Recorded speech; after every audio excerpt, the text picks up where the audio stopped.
23 व 24 सितंबर का वह खबर याद करिए जब अमित शाह पूर्णिया और सीमांचल के धरती से ऐलान कर रहे थे कि 2025 का बिहार विधानसभा चुनाव भारतीय जनता पार्टी मुख्यमंत्री के चेहरे पर लड़ेगी और वो ही चेहरा मुख्यमंत्री होगा।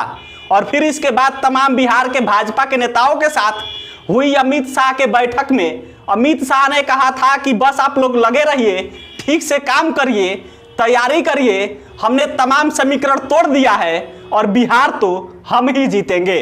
और फिर अमित शाह के इस दौरे में बिहार की राजनीति में खलबली मच जाती है, बवाल मच जाता है। खबर याद करिए, हमने बताया था कि 2025 में होने वाले बिहार विधानसभा चुनाव के लिए खुद अमित शाह ने मोर्चा संभाल लिया है, बिहार का कमान अमित शाह ने अपने हाथों में ले लिया है। और फिर एक बार यह खबर आती है कि अमित शाह 11 अक्टूबर को पटना पहुंचेंगे और फिर वहां से सारण जाएंगे और वहां जेपी की जयंती पर किसानों को संबोधित करेंगे।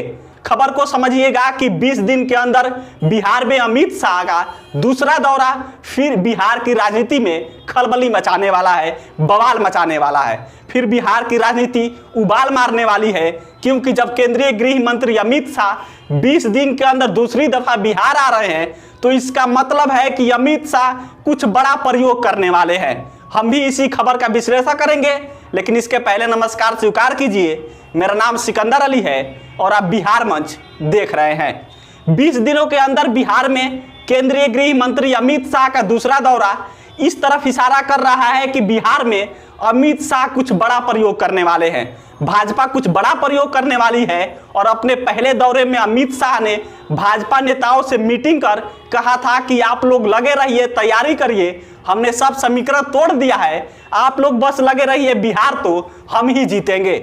यह बात सामने निकल कर आई थी जब अमित शाह ने सीमांचल दौरे के बाद बिहार के तमाम बड़े भाजपा नेताओं के साथ मीटिंग किया था और उस मीटिंग में यह बात अमित शाह ने कही थी।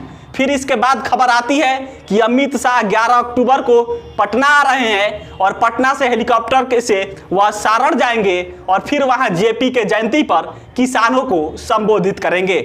और फिर छपरा, गोपालगंज, सिवान के किसानों में हुंकार भरेंगे और फिर वो समीकरण तोड़ेंगे, अपने लिए समीकरण तैयार करेंगे, जिस समीकरण की बात अमित शाह सीमांचल मीटिंग में अपने नेताओं के साथ कर रहे थे।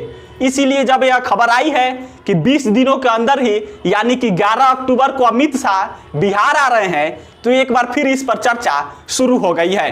क्योंकि अमित शाह सबसे पहले 11 अक्टूबर को पटना पहुंचेंगे, फिर उसके बाद सारण में जेपी के जयंती के मौके पर सिताब दियारा में आयोजित कार्यक्रम में अमित शाह हिस्सा लेंगे।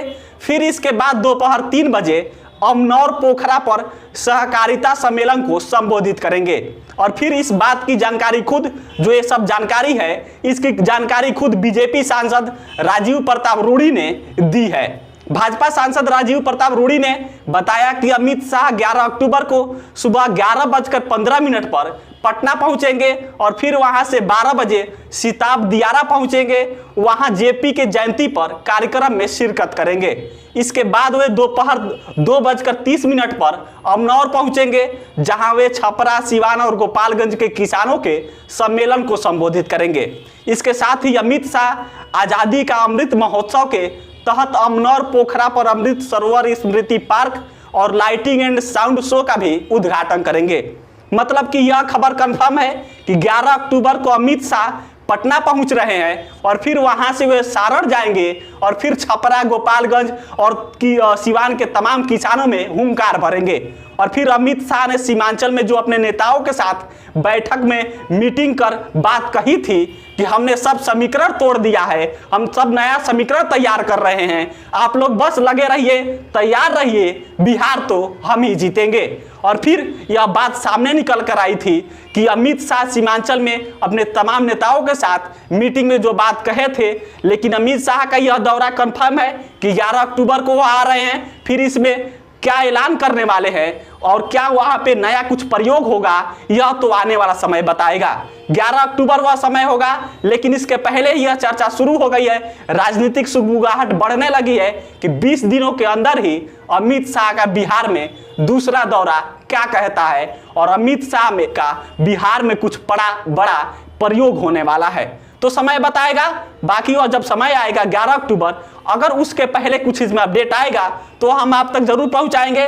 तब तक के लिए इस वीडियो में इतना ही। कैमरे के पीछे रुनेश खड़े हैं और मैं आपके साथ सिकंदर अली। बहुत बहुत धन्यवाद।